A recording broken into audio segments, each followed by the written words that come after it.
こちらですね、車両の今回、おすすめしているパーツをちょっとご紹介させていただきます。で、先ほど動画内で、話していた、このタイヤのですね、スペーサーですね、横に広げて安定性を増すような部品となってます。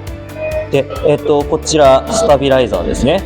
こちらはタイヤの同士をくっつけて、ロールを押さえるというようなパーツがこちらのこの青いこれですね。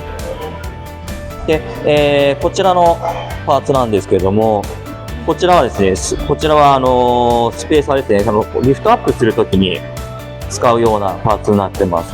こちらを挟むことによって、こちらの、ショックがですね、ちゃんと、縮んだり伸びたりするっていうことをサポート、ちゃんとそのストロークするような、スペースがあるようにするためのアイテムとなってます。こちらは北広島さんの店舗ではもう必ず必要なアイテムだということでおすすめしてます。こちら、タイヤの紹介なんですけれども、こちら、ですね、見ていただきたいんですけれども、こちらにですね、タイヤの規格が載ってるんですけども、こちらがですね、ロックプライって言ってですね、このタイヤの層がどれぐらいあるかっていうのを示しているものになるんですけども、こちらがですね、おすすめのタイヤの方があるということでよろしいですかね。はい。一応僕のおすすめはこのブリヂストンさんの VL1 っていう、グレードなんですね。それの8プライっていうタイヤ、そうですね、8プライ。はい。これを僕はおすすめをします。はい。はい。これはなぜ8プライをおすすめしていらっしゃるんでしょうか。やっぱり僕も実際こっちへ来てスタトゥスを履いてみたんですね。で僕はこれを持ってきたんです、はい、6プライを。で実際履いたところかなりぐちゃっとなっちゃったんですね。この横が膨らむということですか。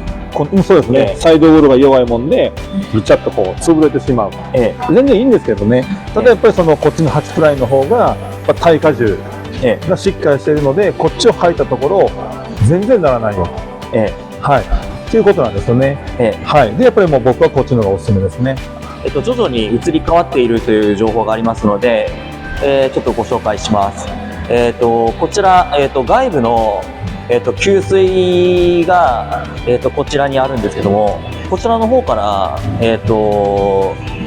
タンクの方に水を入れていただくんですけれども、徐々にですね、これステンレスのタンクが、ポリのタンクに変わっているということで、そちらも徐々に変更点があるのと、こちらの、センサーのですね、部分が、新しい車になっていくにつれて、ちょっと下に下がっているっていうことになりますね。こちらはなぜセンサーを下に下げたんでしょう。これはですね、このサイクルキャリアをつけたときに、センサーが障害物と認識してしまうんですね。以前はちょっと上にあったんですよ。あるところですね。認識してしまって、ギアをバックに入れたときにずーっとピーっていう音が消えなかったんですね。なのでちょっと改善点として、この反射板よりね下に下げることによって一応改善はしてるんですけど、もしかしたら積む荷物によっても反応してしまう場合もあるかもしれません。はい。でこのリアサイクルキャリアなんですけれども、こちらつけた時に、注意点があるということなんですけれども。そうですね。はい。このエアロをつけていただくと、このサイクルキャリアのこの下の部分ですね。これがもともとはここにつくんですよ。これが。こちらのエアロをつけた時にっていう話ですね。ってことは、こちらもしなかったらここまで。そう、ここにもともとはこうなんですよね。でもこのエアロがあることによって上がっちゃうんですね、ここからここまで。だいぶ上がってらっしゃるんですね。そうなんです。なのでこのサイクルキャリアの視点が高くなるんですよ。ということはやっぱ強度的にちょっとあれかなと。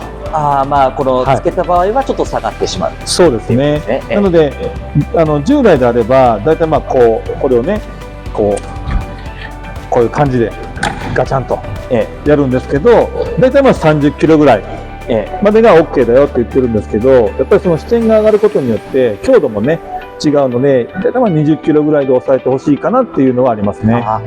こちら収納ボックスつける。そうです。自転車もまあだいたい2台そうですねぐらいでしょうか。はい。なるほど。はい。そうですね。こちらどうなんでしょう。やっぱりリアサイクルキャリアある分、まあ運転にも多少注意がそうなんです。必要なんじゃないでしょうか。そこなんです。バックの時に、この後ろのタイヤの歯止めですよね。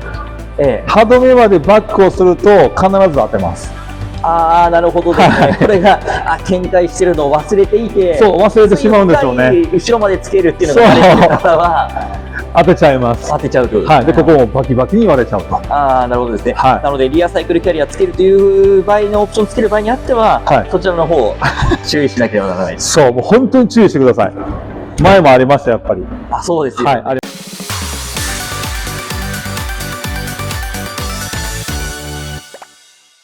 初代のハッピーワンで、こちらプラスという形になるんですけども、何が変わったのかというかですね、一番ベッド展開、こちらもですね、簡単になったということでですね、こちらのベッド展開どうなのかっていうのをですね、教えていただきながら、やってみたいと僕はですね、思います。はい。それではすいません、教えていただいてよろしいですか？はい、どうぞいいですよ。はい。そしたらですね、まずこのクッションですね、めくっていただいて、このロックがあります。これなぜこれがあるかというと、ない場合右カーブでこれが出ます。なるほどですね。こちらがもうこれをロックすることによって動かないってことなんですね。そうなんです。でそれをまず外していただいて、でここですね、このこっちを押すと収納、押さずに出す。押さずに出す。押すと収納なんですよね。収納、これが収納です。押すと収納なんですね。で、押さないで、これ引っ張るとですね。したらこちらはベッドが出てくるとですね。なるほどですね。で、こちらもドンつきいいですね。でもこちらも引き出すだけという。引き出すだけです。いうような感じですね。こちらもそうです。ロックがあるので、クッションがロックがあるので、外していただいて、そうですね。もうこれだけでベッドになります。展開できるということですね。そうです。はい。で、まあちょっと僕170センチなので、まあちょっとどんな感じかっていうのをですね、こんな感じですね。もうかなり余裕はあります。なので、もうこちら、浜口さんのチャンネルとかでもご紹介してると思うんですけども、もうかなり広々と使っていただけるような感じになってます。こちらなんですけども、乗車定員と就寝定員と教えていただいてよろしいですか？まず乗車定員は、前2名。前2名、で、後ろ2名ですね。後ろ2名ですね。で、ちゃんとシートベルトも、そのクッションのね、間から出てきますので、2点シートベルトですね。なっております。で、就寝も上2名。で、下2名ですね。4名とですね。なっております。それでは、ベッド展開の方、ご聞いていただきたいと思います。バンクベッドの方は、こちらを、まず、そうです。先にこっちをさせていただいて、そこにガチャンと。こちら。そうです。はまります。で、これを引っ張るだけです。これだけでよろしいですか？いいです。もう、このマット、こちら使って。もうこれだけで、いいです。ベッド展開が終わるんですね。なるほどですね。ちょっと寝てみます。でですね、これがですね、どんな感じなのかっていうのが、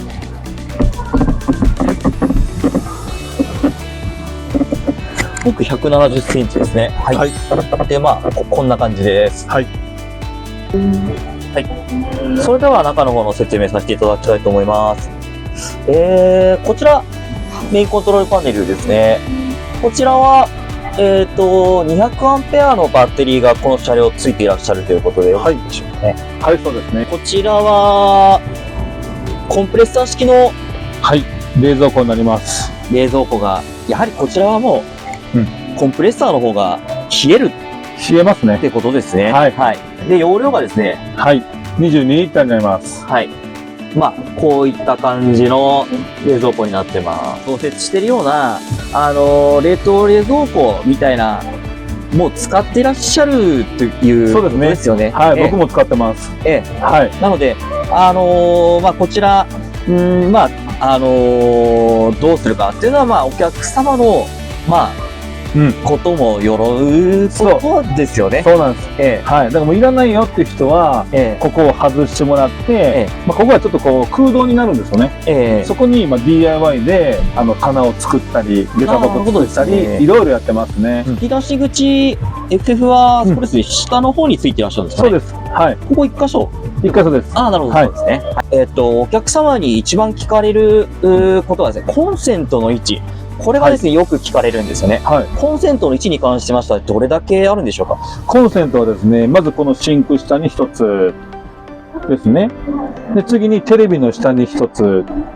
で、その後ろにですね、今ちょっと音楽流すのにコンセントさしてるんですけど、そこに3箇所ですね、合計。なるほど。はい、あります。例えばですけども、コンセントの箇所増やしたい。なんてことのご要望が来た場合はどうなんでしょう？いや、もうそれはちょっとね、やってないんです。そうなんですね。はい。やはりね、今までそのコンセントの増設をして、やっぱりちょっとこう、不具合があったりとか、そういうのもありますので、はい。そこはちょっとやってないですね。わかりました。はい。こちらなんですけれども、まあ、必要なものが、もうすべてが揃ってるっていうのがこの車になります。で、こちらなんですけれども、まあ、この強化ガラスがついてまして、もうこちらがもう走行途中でもグラグラしないような作りになっていらっしゃるんですね。はい、大丈夫です。このような装備もついていらっしゃったりします。でもちろんそうですね、こちらのビルトイン式の電子レンジとかもついていらっしゃいますし、こちらはどうなんでしょう、オプションですよね。そう、こちらもオプションですね、換気扇、マックスファンですね。マックスファンですね。こちら有名なマックスファンですね。テレビもついていらっしゃって、こちらもですね、まあ、ファイヤースティックとか、そういうなんかそういうような補助金使えば、もう絶対そっちの方がいいですね。なるほどですね。絶対いいです。こちらのやつはどうなんでしょう。お客様によったら、ここがですね、ナビとどうしようかみたいな、そうですね。話によくなるんじゃないでしょうか。なりますね。ただやっぱり、どうしても電波なので、地デジは。もう、どうですか？やっぱりキャンプに行かれる方は、キャンプ場なり山の中とか行くので、ほぼ映んないです。地デジは。そうですね。本当にもうちょっとした状況で映ったり映らなかったりする感じですよね。こういうとこだったら、やっぱり映るんですよね。そうですね。全然大丈夫なんです。やっぱりでも山とか入るとダメですね。なるほど、なるほど。ダメです。なので、Fire TV スティックとか、そういうのをつけてもらって、Wi-Fi 環境を作ってもらって、YouTube なり、Netflix とかを見ておられますね。なるほどですね。これ、例えばなんですけど、ナビをですね、今、Android ナビから変えて、で、そちらの地デジを使いたいって人ももしかしたら考える人いらっしゃるんじゃないですか。います。したらそちらをしてみたら、何か不具合とかあったり、使いにくい部分とか、あったりするんじゃないでしょうか。まずね、こっちのナビを、普通のナビに変えますと。そしたらこっちにも地デジが見えるんですよね。その地デジの画面をこっちに移すことができるんですよ。まず。それはメリットなんですけど、デメリットは、チャンネルを変えるときに、わざわざ前に行かないといけない。それはちょっと。そう、ナビで操作をしないと、こっちのチャンネルが変わらないんですよね。なるほど、なるほど。そこは、ご相談いただいて、その使用用途というか、そのお客様次第でどう使い分けるかみたいな感じですね。ただやっぱりね、車中泊を、するときって、今、アイドリングが、やっぱうるさいんですよね。そうですね。したらダメっていう。なので、エンジンを切った状態で、テレビも、これ、起動させることができるんですよ。で、それをここに映すんですけどね、やっぱり皆さんよくやっちゃうのは、そのまま寝ちゃうんです。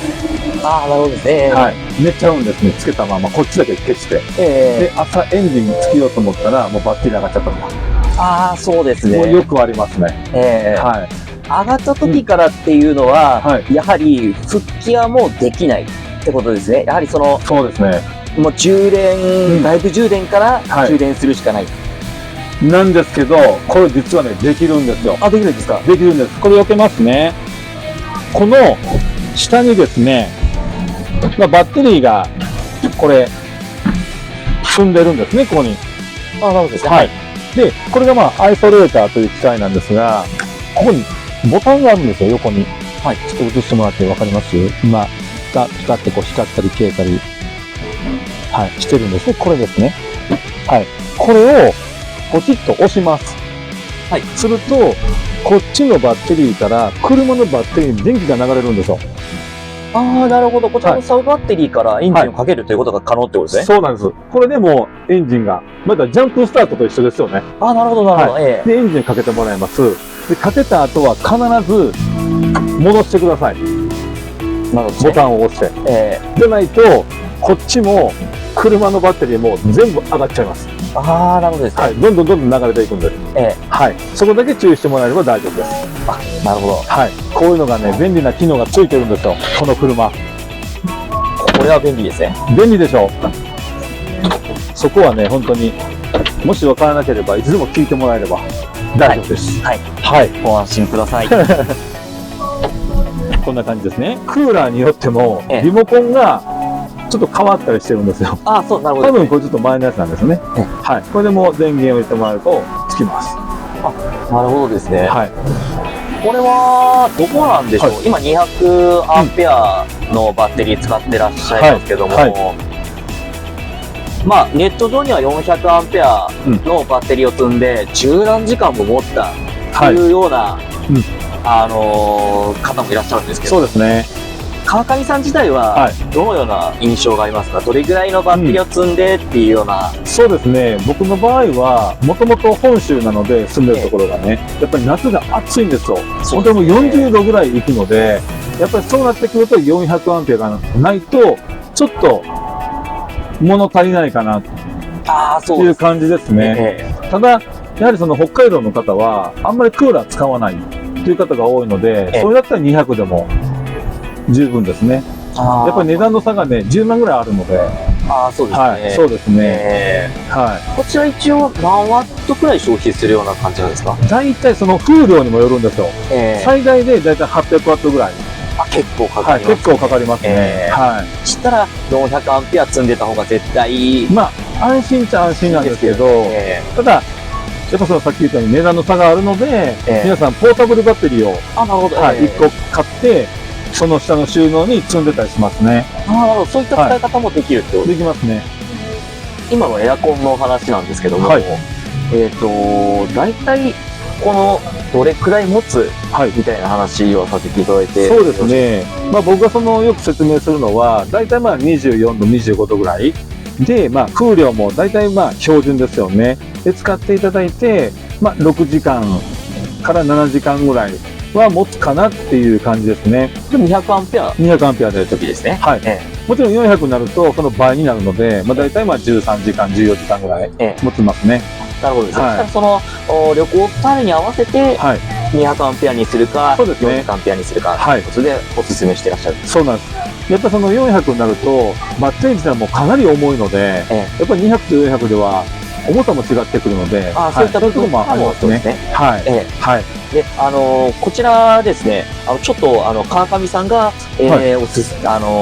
注意というか、鉛バッテリーについてはやっぱりあれですよね。注意というか、もうリチウムイオンバッテリーの方がもういいとお勧めしてる。正直そこはもうちょっとあれですよね。正直にもう200アンペアを積んだ方がいいということですよね。そうですね。もう200アンペアでいいですね。やっぱり鉛バッテリーは、僕もその前のキャンピングカー、鉛バッテリーだったんですけど、電子レンジを3回使ったらもう全部なくなっちゃいます。うん、そうですよ。はい。やはり、それだけで切れてしまうっていうのは、はい。やっぱり快適に旅行するとなったら、やっぱり鉛バッテリーじゃなくて、はい。まあ、最低限200アンペアの積みたいってことでよろしいですね。もう絶対、もう200、400、まあ、とにかくリチウムバッテリーですね。を積むことをお勧めしますね。はい。こちらは、リチウムイオンバッテリーは、あれですか、今、流行りの、はい。充電回数の、そうです、そうです。はい。バッテリーを使っていらっしゃる。そうですよね。はい。そしたら、まあ、充電回数も、気にしないで長くライフを使っていただくことができるということで。できます。ただしですね、リチウムバッテリーの弱点として、温度がやっぱあるんですね。で、大体まあ、10度から45度の間が、リチウムがすごく、こう、性能が発揮できるっていうふうに言われてるんですよ。はい。なので、北海道の方は寒いじゃないですか。マイナスとかになるでしょ。そうですね。はい。で、逆に、今年本州の方では暑すぎて、バッテリーに充電できないっていうのがあったんですよ。あ、そんなこともあるんですか。はい。その場合、もう僕の場合はここにですね、ここ開けて、扇風機を置いて、冷ましながら、冷やしながら、充電したっていう覚えはあります。それはもう、あれですね。そこら辺は、充電の、そうですね、工夫ということか。そうなんです。ただやっぱ北海道の方は、この室内を温めてあげれば、全然大丈夫だと思うんですよね。そうですね。そこら辺は使い、まあ、本州と違いがあるんで。そうなんです。であとはね、リチウムはバッテリー残量、ゼロにしてしまうとダメなんですよ。よく聞きますね。そうなんです。ゼロにしてしまうと、寿命がまず半分になっちゃう。半分にもなっちゃうんですね。なります。で、あと、外部充電ですよね。家庭の外部充電にしても、フル充電するまでに大体3日4日かかるって言われてます。そんなにかかるんですか？かかります。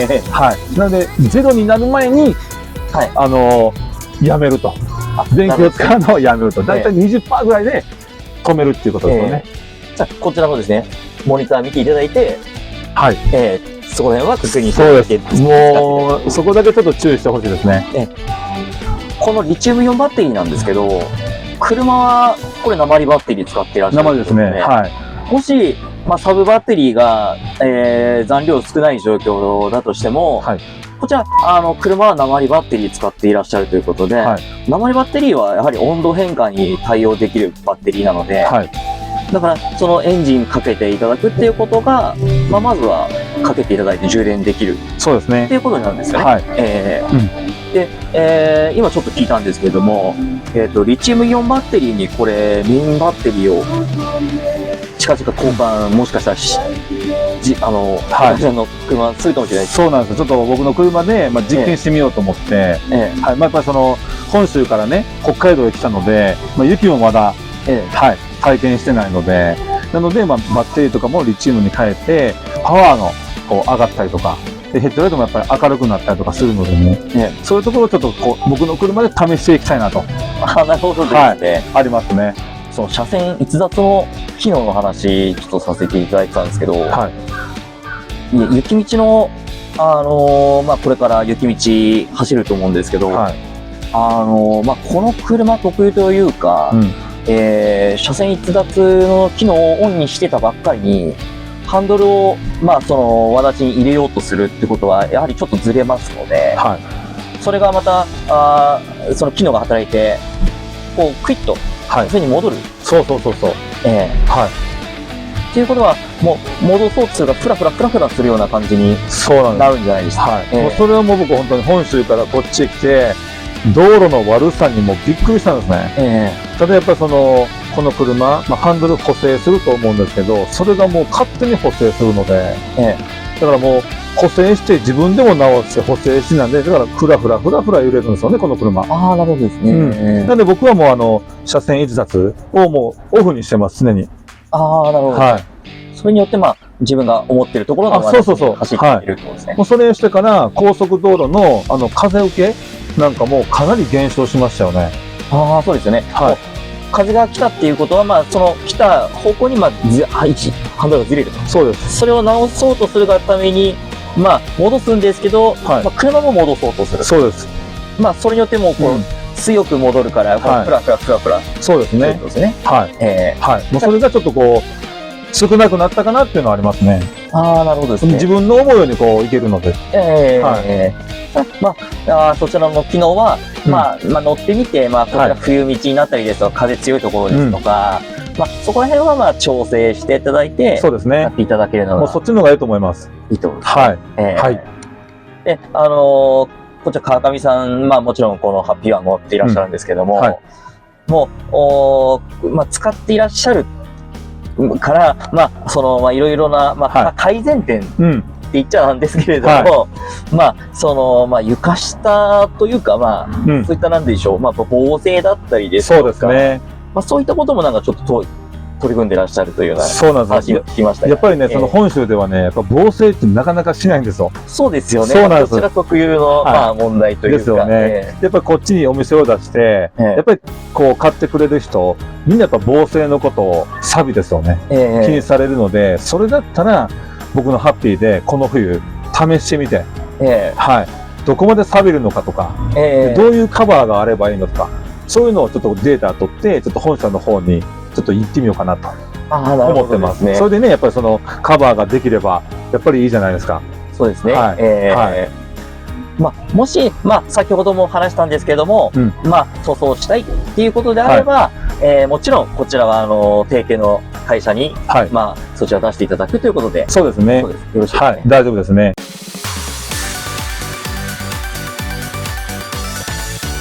はい、それでは、新しく入荷されましたこのシティなんですけれども、こちらの方を、川上さんと一緒に、見ていきたいと思います。はい。はい。それではこのシティなんですけれども、どういった方に向けて展開されているモデルなんでしょうか。そうですね。これも見てもらったらわかるんですけど、ハッピーはまあこう天井が高いんですよね。はい。こっちは天井が低いんですよ。これがまあ格納した感じなんですけど、2メーター5センチ。しかないんですね。なのでハイエースよりも若干低いぐらい。ああ、なるほどですね。はい。なので立中どこでも入ります。ああ、そういったところとか、まあドライブするとか、まあ、高さに行くような困るような場所でも、これは入っていけるってことで。いけますね。はい。もうそれもだいぶメリットなんじゃないでしょうか。そう、もうそこがやっぱりメリットで、やっぱりその都会向けにこれを作ったんですね。ああ、なるほどですね。でも北海道持ってきた案外皆さんに受けてるんですよね。ああ、そうなんですね。はい。っていうのは、やっぱその自宅のカーポートにハッピーが入らない。ああ、なるほどですね。やっぱり2メーター50あるので、こっちだったら入る。ああ、なるほど。はい。で、雪がなんていうんですか、雪下ろしっていうんですか。ああ、なるほど。はい。それがやりやすい。ああ、ちょっとこっちの方が若干ちょっと平滑な感じがありますもんね。そうなんですね。後ろだけガッとこう斜めに上げれるんですね。ああ、ポップする後ろだけポップして、はい。だからこう雪が下ろしやすいっていうんですか。ああ、そうですね。そういうメリットがあるので結構受けてますね。あ、なるほどですね。そしたら実際にこれがポップするようなところを見せていただければと思います。わかりました。はい、お願いします。じゃあ行きましょうか。はい。はい。ではどうぞ中に。このノブがあるんですよね。もうこれをグッと上げてもらうだけ。あとはもう自動で上がります。あ、簡単ですね。はい。で後ろもここにあるので、これグッと上げてもらうともう自動で上がっていきます。もうこれで OK です。はい。これ中なんですけれども、ベンチレーションがついていらっしゃるんですかね。そうですね。結構その前から行くと6つ、6個ついてますよね。はい。これ、まあちょっと見た感じなんですけど、まあビニールですし、そうですよね。こうやっぱ冬になってきてますんで、そうなんですよ。これどうなんでしょう。僕もね、実際寒いんじゃないかと、思って、最近寒いじゃないですか。そうですね。実際外に出して朝から夜まで FF ヒーターをずっとつけていました。もう意外ですね。あったかいです。寒くないんですよ、これ。はい。でも、どうなんですか、こう換気してましたよね、多分。もちろん。はい。前と後ろ開けて、ずっと置いてたんですよ、外に。全然寒くないです。それは意外です。もう僕もちょっと意外で。はい。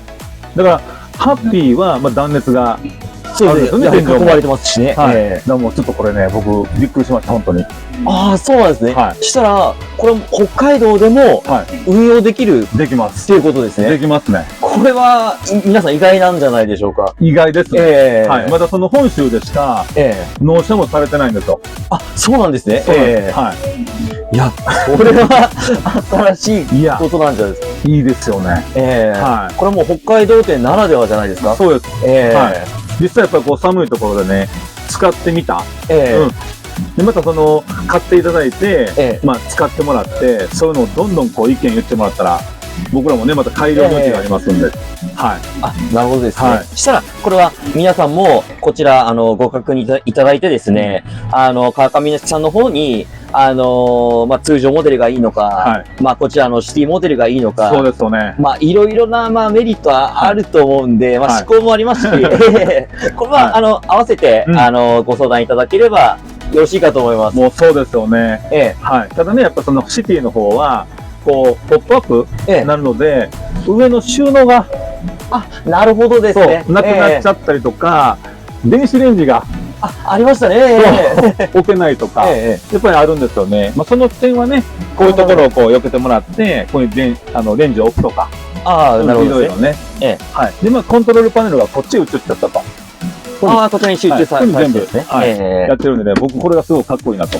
いや、もうだいぶ変わった。もうすごいいいなと。綺麗にコンパクトになってますし。そうなんです。やったらね、スピーカーもそこに。いや、これもう映えますね。そうそうね。もう綺麗にかっこよく収まってますし。そうなんです。はい。だから僕はまあ、釣りをね、するので、まあまあ、ちょっとこう、ちょこっと釣り、でちょっと寝る。だったら僕こっちの方がいいんじゃないかな。これはもう悩みますね。どっちがいいのか。どっちもいいですね。本当に。はい。そうですね。で、まあ、ここにもね、ライトがついててね。これで。もうだいぶ明るいですね。めちゃくちゃ明るいですよ、これ、本当に。うん。で、あとはね、さっき言ったんですけど、こういう感じでね、斜め。これ雪下ろしとかに入れるんですね。これだけでもう簡単に雪下ろしができる。本当に片手でね、できるので。もう女性でもできますし。できます。これはもう、すごいいいところですね。いいですよね。こちらのシティとですね、通常モデルと、この違いがあるということで、そちらの方もぜひ教えていただきたいんですけども。そうですね。やっぱりね、ハッピーは、どうしてもこう天井が高くて、前がこのリーゼントね、これがやっぱりいいんですけど、やっぱ重い。重さがあって、まあ、走るのは走るんですけどね、やっぱり皆さんが坂道が弱いとか、おっしゃってるんですけど、よくネットにもありますね。そうなんです。こっちやっぱりね、ハッピーに比べると軽いんですね。はい。やはり軽いので、もう僕も実際乗ってみたんですけど、最初のアクセル、踏んだ時に、おっと、なんでこんなに走るのと。はい。坂道もめっちゃ登ります。もう全然、違うと。はい。違いますね。したら、まあ、いろいろな部分も合わせてなんですけど、まあ、そちらの通常モデルも、いろいろなメリットもありますし、こちらシティも、ならではのメリットがありので、そしたらこれはもう来ていただいて、まあ、実際に見ていただいて、まあ、ちょっとご相談いただいて、そうですね。決めるのが一番いい感じです。絶対です。はい。もうやっぱり見てもらわないと分かんないんで。そうですね。僕も、ここに来て、いろいろ、メリットとか分かったので、ぜひここは見て、ご判断いただきたいというところですね。ぜひ来てください。そうですね。ということなので、こちら、ぜひ、来てみて、こちらご検討ください。はい、お願いします。よろしくお願いします。はい。それでは、今回シティの、動画ということだったんですけれども、今後、川上さんは、この車を使って、いろいろな実証実験をされていかれるということなんですけれども。そうですよね。やっぱり本州でしか今までね、使ったことがない車なので、やっぱもうこれも、もう雪、すごいところへ行って、実際泊まって、暖房つけたりとか、これが閉まるのかどうかとか、そういうのをちょっとこう、使ってみたいなと。そうですよね。もう北海道、もう寒いところが多いんで、もう先駆けて、ここは皆さんにお伝えできるんじゃないでしょうか。そうですよね。はい。僕はもう、どんどんやっていくんです。はい。こちら JP スター北海道フェア店さんの今後の活動をぜひ知りたい方は高評価の方よろしくお願いいたします。よろしくお願いします。お願いいたします。